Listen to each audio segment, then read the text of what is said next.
44 को प्रोग्राम जी जी खाली बैठक कैसे जनी हमनी से बड़ महापात्र केहू ना हो महापात्र भीख मांगत है महापात्र पूछता है ऐसे कि कह जाला के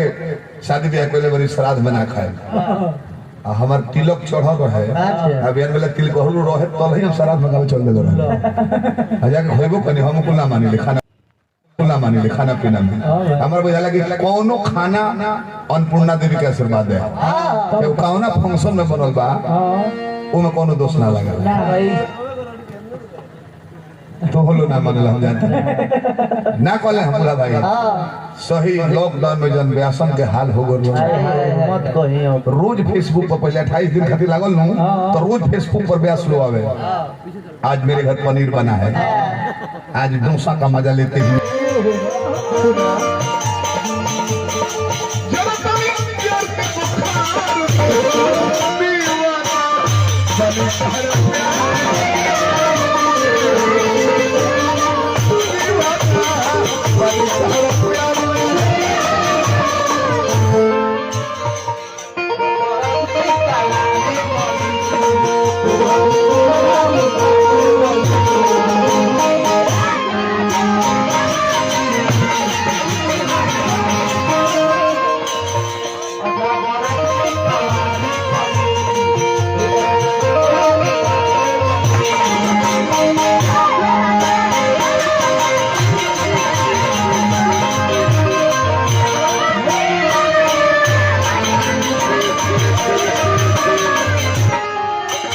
ट्रक मलिकार है टेम्पू मलिकार है भैंस मलिकार है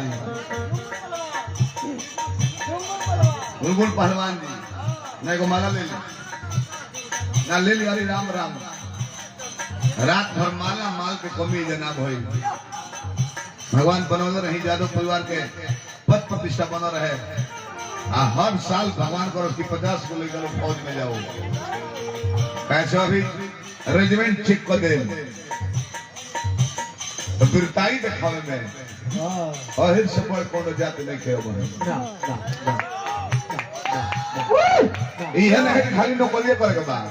पाकिस्तानी लोग से लड़ाई लाग गई सीना तान के सीना पर गोली खाई कभी औकात यादवे रखेला पड़ी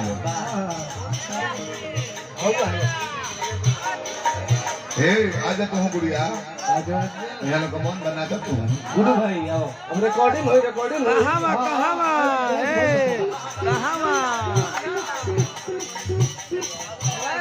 कहां रहना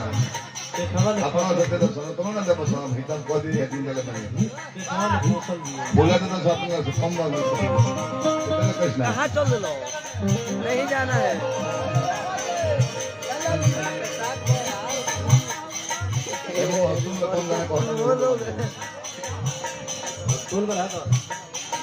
मुर्गी वाली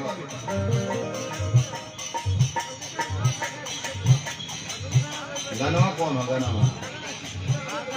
ओए तो दर्शन लेको सुन समझदार लेका हो बुझ जाएंगे अगर वो जूली को फिर माने जूली के बात को जानी आईली कोई जूली आईली ममता आईली पिंकी आईली रिंझिम आईली वही को हिजड़ा आईला सौहो आईला आ जाए ना नहीं ना आजा ये हमार पे ना रहो कुछ छू दो के दे हो तो खिसे ना जाला पूछा का है तार जोने चीज छुआई तो ने बढ़े लगी होइलत जाई हाय छुआई तो बढ़ी आ वहां का छुआ तो भूकंप पे भइल जाए ना जाला श्रोता देवता हो हां कर माने तार सबतिया सुने कोने हित गाना में जन बात तो बीच में चुटकुला कहत सुनबे तब न बुझाई गाना नहीं थे हम टाइमिंग एक तो कोने के सुन ले लेके ज्यादा देर लगी गीत कह गाना सुनो ना प्यार में धोखा कि धोखा में प्यार बस कहता नहीं मुर्गी मारो लली लली उठवा से छुए ला ला लैया बुढ़ा तो ने गीतों का पैसा ला खाली माला पर हगरा पर पैसा लेता रहता लाज देबे के पड़ता गीत कोई प्रसन्न मन होई तब तो पैसा दी तो मान नहीं खा सकता हमरो के माला पहनावा बना दे बहुत बहुत एक कमेटी के धन्यवाद करब हम रितेश यादव जी अध्यक्ष जी के पावन है डुमराव से नारायण है डुमराव संजय जी काहे ओकरा घुमाई कोई तो ये तीन गो छेद बावरी छेद नहीं कर देख रहे कान में छेद बा आंख में छेद बा बतनो मास्क लगइबो सवेरे सब हटइबो गलती कर दी रुआ में छेद बा खैर बोले रुआ में छेद बा पसना होत लगा भाई तो निकले जे गोरा उत्तर